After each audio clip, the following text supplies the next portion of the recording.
The Xbox Series consoles have been on the market since November 2020. In that time, it has been outsold by the PlayStation 5 at a ratio of nearly 3-1. It's 5-1 in some regions. With standard console lifespans, we are quickly approaching the midpoint of the Xbox Series generation, 3.5 years in. So, is it worth buying a Series S or X in 2024?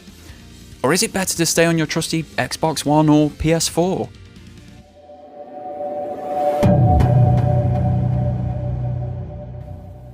With other consoles, comparing the old and the new should give you an idea on if you want to upgrade or not. Xbox, however, isn't quite that simple. The Xbox One was a torrid generation of console for Xbox as a company. They launched it as a multimedia unit with the Kinect motion controller as standard. It cost more than the competitors, wouldn't allow you to borrow games or buy used ones, it had a disappointing launch lineup, and Sony absolutely bodied them at E3 2013, essentially winning the console generation before a single unit had even been sold. The company spent the next 7 years trying to repair game a favour, and in their attempt to do so, may have inadvertently removed many reasons that you may have to buy an Xbox Series console. You see, whilst there are differences between the two generations, so hard drive on Xbox One, solid state drive on Series giving faster load times, better HDMI tech for higher frame rates up to 120 per second on Series, 1TB of storage rather than 500GB, and so on, Xbox's push and advancement of their subscription service Game Pass has nullified many of those bonuses. For example, Game Pass is available on PC. PCs can be tweaked to suit an individual's performance preference. At the highest end, they can do resolutions and frame rates that consoles cannot even dream of. And at the lowest end, they'll still push more frames, which often lends itself to better reaction times. This means if you own any form of gaming PC from the past 10 years, and subscribe to Game Pass, there is zero reason for you to buy an Xbox. When you then realise that all of the Xbox Studios games are available for purchase on PC, removing that need for a subscription, and PC even has some Xbox and Microsoft games that the Xbox console itself does not receive, like certain versions of Flight Simulator, the PC seems like a better Xbox than the Xbox itself.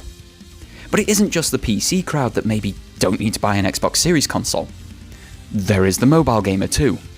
Now granted, the full extent of this take can only be felt in certain countries, 28 to be exact. But for the entire world, we must not forget that Xbox have bought King recently, one of the biggest mobile game developers on the planet. There are over 2 billion daily mobile players. If Xbox used King to bring Halo, Gears, Starfield and Co. to mobile as native, built-for-the-platform titles, or even as ports like we see with things like Assassin's Creed Mirage on iOS, there is a ginormous player base that can be served Xbox games, without the need to buy an Xbox console. But, coming back to Game Pass, the Ultimate version has cloud gaming bundled in with it. This means that in 28 countries worldwide, you can play current generation Xbox titles, like this Starfield gameplay in the background here, on a mobile device. It is very easy to get a controller hooked up to a phone, and it doesn't matter what platform that controller is originally from. I use a DualShock 4 because I despise the Xbox asymmetric stick layout. But you could use a Backbone, a Stadia controller, an Xbox controller, or essentially any other Bluetooth or wired controller input. This also means, if you can play games fast enough, that you can play the latest Xbox releases at the lowest possible price. Game Pass Ultimate is £12.99 per month as I'm writing this line. You could sign up for a month, play Indiana Jones and the Great Circle when it releases in late 2024, finish the game within a month, and then cancel the sub. Therefore, the game has only cost you £12.99. You didn't even need to buy a console or PC to experience it. This bonus of Game Pass Ultimate stretches to the previous generation of Xbox consoles too. They too can access cloud gaming in the regions that support it, and while the service only renders at 1080p, the same as the base level consoles themselves, it does double the frame rate of any Xbox One era console up to 60 frames per second, at no additional outlay to the customer if they are already a Game Pass subscriber. As you can see, Xbox's recovery from that diabolically bad Xbox One release has put a lot of supposedly consumer-friendly processes in the way of people buying their latest console. I've not bought one because I play the Xbox Series games on Android, My great friends Wibblesniff and Rudigs play Xbox Series games on PC, as does Massive Lee, Crash Echo, N7, and many, many more. In my life, I know of 3 people who own the latest generation Xbox, simply because everyone else can play these games in other places. Sounds like a done deal, doesn't it? If you already have ways of playing these games at decent fidelity, why would you bother buying a new bit of hardware? There are actually many reasons. Not least of all is ease of use. Consoles continue to have popularity because they are easy for the end user. Turn the device on, choose your game, start playing. For many, that is a vital component to their game time. It is why they chose a console over a PC, laptop, or handheld PC, despite the benefits that those options may offer. The average gamer, who has between 6 and 9 hours to game per week, doesn't want to spend 20 to 30 minutes of their game time troubleshooting and messing with settings so that the game actually runs. After a busy day at work, the long commutes and family responsibilities, the average gamer just wants to turn a game on and play. Every console offers that, including the Xbox Series consoles. But the Series consoles offer some great quality of life attributes above just being a console. Take automatic updates for an example. As already mentioned, the average gamer wants to press a button and play, but if a game needs an update to do that, their game time is greatly diminished. Xbox's automatic updates allow these updates to happen overnight when the console isn't in use, meaning interruptions to playtime for updates is minimized. There is then also the quick resume feature.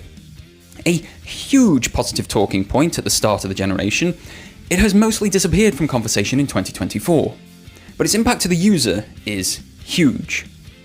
Quick resume allows you to have multiple games in a suspended state on the console at once, as long as it isn't an always online title like Fortnite or Destiny 2, that you can switch back to at will. This means far faster switching between games, better quality of life for families with different users being able to hold their specific spot in games when they need to leave the console, and more actual game time when they then return. Now yes, there are limitations. You can only suspend 3 titles at a time, but as recent studies have shown, most gamers only play 1 title at a time, so 3 is probably quite generous given the system memory required. There's also that earlier mentioned lack of availability for live service titles. While you can choose quick resume for them, often this breaks the game's usability and requires a game or console reboot to resolve. The lack of requirement to subscribe to Game Pass when owning the console can also save the consumer money in the long run. Games have swelled to massive sizes and can take many hundreds of hours to complete. Starfield, as an example, is a 150-hour plus game. If played on Game Pass over the course of 6 months, it costs £77.94. To buy the game outright new is only £70. But if you own the Series X, that saving can be even greater because it has a disk drive for physical media. Companies like Shop2 offer lower prices and loyalty rewards, meaning you rarely pay full price for a game. But the second-hand market is a massive bonus with that drive. Local independent game stores, Vinted, eBay, Backmarket. There are many routes to purchase a disc pre-loved by someone else. I bought Assassin's Creed Mirage, a £55 game, for £25 within a month of its release. Those savings add up quickly. But you can get even cheaper by borrowing games from friends or even from your local library. Here in the UK, libraries are free. Many of them hold video games for all systems. So you can borrow a game, play it on your console, finish it, return it, and spend 0 money upon that experience. This is true for many other countries too, including the US, Australia, New Zealand, and much of Europe. There is then the web browser on the console. This is a full web browser, and it is Microsoft's Edge browser, meaning wide compatibility with many online services. Services like Nvidia GeForce Now, as an example. This is a cloud gaming service that supports PC games. Having this available on the browser meant Xbox players could play Baldur's Gate 3 on their console before PlayStation players got their release, and long before Xbox got an official release. Through other services such as Boosteroid and Shadow PC, you could play PlayStation games like Spider-Man, God of War, The Last of Us, and Days Gone that have been ported to PC on your Xbox console. sports streams, audiobooks, library books, YouTube channel management. Because you can use a mouse and keyboard on the console, so many internet-based options are available to you. But these are additional additive services that bring wider usage to the console, many often at an additional cost. It's nice to have the option, but this is first and foremost, and in the case of the average gamer, only a video game console. So what is the game lineup like? Now, I'm recording this video not long after Xbox's Summer Showcase of 2024. This was an excellent show outlining the next 2.5 years with the console. There's games in many different genres of different aesthetics, design, and narrative. It showed that the future looks bright for Xbox game studios. However, the past decade looms large over that positivity. In the past 10 years, we've had 3 disappointing mainline entries in the Halo series. Forza has remained high quality but has become fairly copy-paste and therefore a bit boring. 2022 had 0 first-party games at all. We've watched Xbox buy 2 giant publishers, deliver a catastrophe in Redfall, a Marmite release in Starfield where you love it or hate it, there is no in-between, and they've produced one of the best games they've had in the last 10 years. Definitely one of the best games of 2023, full stop.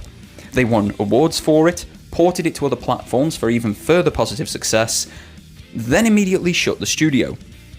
And this isn't even going into the messed up way that they are adding Call of Duty to Game Pass, where there is no parity with user outlay to what they receive. Console and PC, for example, pay the same for the service, but get very different delivery of the game, with PC getting everything and console only getting the campaign. Trust is a word hard to assign to Xbox when it comes to delivering on promises made about their games. It is a situation entirely of their own making over the last 10 years and is continuing right up to the current day. So as brilliant as the 2024 showcase was, how much can we trust it?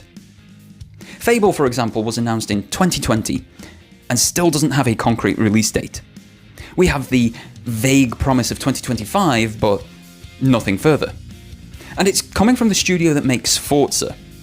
This is their first game that doesn't involve racing cars. Is it actually going to be any good when we get hands-on with it?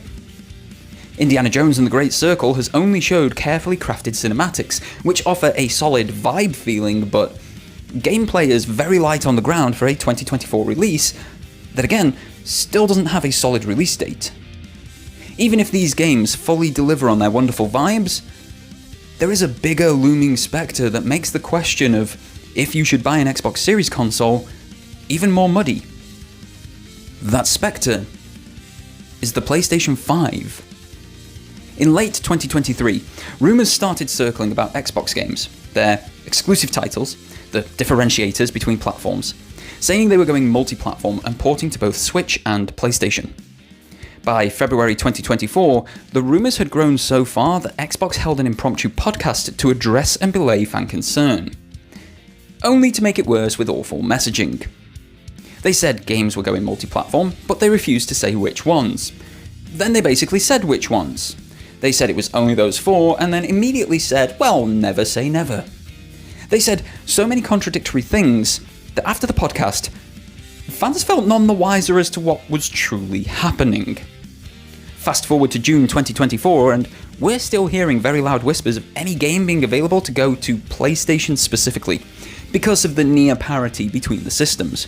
And even in the Xbox showcase, we see games like Doom the Dark Age, an Xbox Studios title, going to PlayStation 5 on day 1.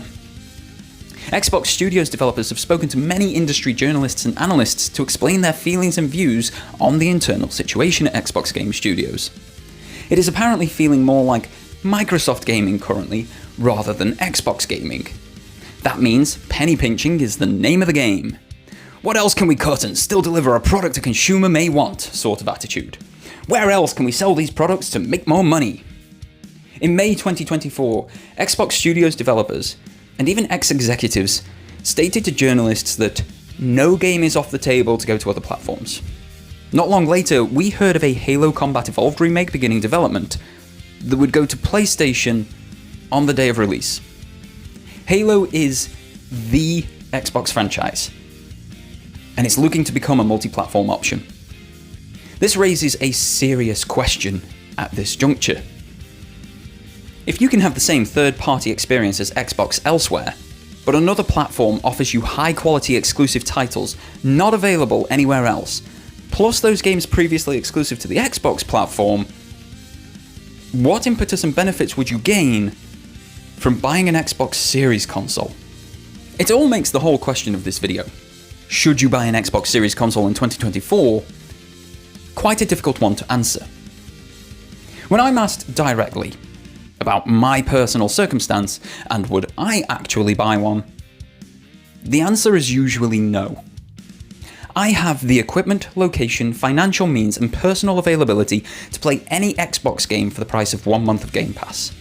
I have the option to buy many of the Xbox titles that I truly love on PlayStation 5 and have a better experience in them with the DualSense controller. The rest I can then play over the cloud for £12.99 for a month's access. As a recommendation though, should you watching this buy an Xbox Series console in 2024, it is hard to say definitively yes or no. In Xbox's favour is the Series S, a cheaper and totally capable device with many of the benefits of the X. It is, however, digital only, so those earlier mentioned benefits of second-hand markets and libraries are nullified by the design here. It also only has 4GB of RAM, which with Xbox's parity clause, meaning games must run as well on Series S as X to get a release on the platform at all, is causing delayed releases of games like Baldur's Gate 3 and Black Myth Wukong from third-party developers on Xbox, as the S simply won't easily do what they need it to. For the Series X, there are so many qualifying metrics that need to be answered first to determine if the console is right for the user. Do they have a PC that can run Halo 4? If so, just buy the games on PC. Do they play every day or every so often? If the latter, Game Pass Ultimate Cloud when required may offer the better solution. Do they only really care about Sea of Thieves and other Xbox Live Service games? If so, buy a PlayStation and have an all-you-can-eat buffet of everything you like. Do you have multiple users who like to play at once? Xbox's Quick Resume will be a lifesaver for you. Do you want a primary games console but with the option to do a little more? Or even access games from other platforms? Xbox will offer this via the web browser at a much cheaper price point than a PC. Do you only care about Xbox Studios titles and third-party titles? Then a Series console is for you. The questions that need to be asked extend beyond these listed here, and you can end up having multiple hour-long conversations to come to a conclusion with someone. This is why it is so difficult to definitively say if you should or shouldn't buy an Xbox Series console in 2024. So let me try this another way. If the average gamer bought an Xbox Series S in 2024, would they be disappointed with it in 12 months' time? I don't think they would. The average gamer doesn't know which studio makes which game, who directed it, acted in it, or programmed the mechanics they love so much. They know what games they like, why they like them, and how they got hold of them. The Series S, for the majority of gamers, hits the price point, available services, available games, ease of use, remote play to the phone, and so on. If they don't want to buy a Nintendo Switch because their favourite franchise like Call of Duty doesn't run on the platform, the Series S is a no-brainer purchase for the average gamer. So they probably should buy one in 2024. For the slightly more hardcore gamer, who puts hundreds of hours into games and has a super screen to take advantage of, the Series X is a harder sell. It goes toe-to-toe on specs with the PlayStation 5. But the PS5 has more high-quality and lauded exclusives. It gets the same third-party titles, and even gets some, and in the near future likely all, Xbox titles too. That DualSense controller on the PlayStation side is also a huge driver for games feeling next generation and going beyond just what's on screen. My PlayStation Hi-Fi Rush playthrough was so much more impactful just through using a DualSense that time. While Quick Resume is nice for multiple users, PS5's load times are so fast that such a feature almost feels null and void on that device. Depending on the specific gaming want of the slightly more hardcore user, instead of a Series X, you should probably buy a PS5 in 2024. For the ultra hardcore, the people who came into this video knowing everything that I've already said and even more besides, let's be honest here, your 30 series or 40 series graphics card setup on your desktop gaming PC already far outstrips consoles as is. You can get all Xbox games on PC and run them better than the Xbox console can, and you can do this on the same launch day as the console. You get the preferential PC Game Pass coming in at a much cheaper price but offering every benefit that a PC gamer actually cares about. And even if you are looking for a secondary platform as a complement to your PC gaming, so you can game in the comfort of your living room on the sofa with a controller in hand, the Steam Link app on your smart TV will offer your PC games remotely in your living room at far better fidelity and price, especially with it being a free app. You should probably not buy an Xbox Series console in 2024. This video was produced as a buying guide for someone looking to obtain an Xbox Series console in 2024. Neither Microsoft nor Xbox know this video is being made, they have no copy approval or early preview of its contents. If they do see it, they will see it for the first time, right alongside you. I would like to thank you all so much for tuning in. If you've liked this video, I think these will also be of interest to you. In the meantime, my name is Doragon, you can find me on threads at Doragon86 or in the Discord in the description below. And until next time folks, have yourselves a fantastic day, and take care.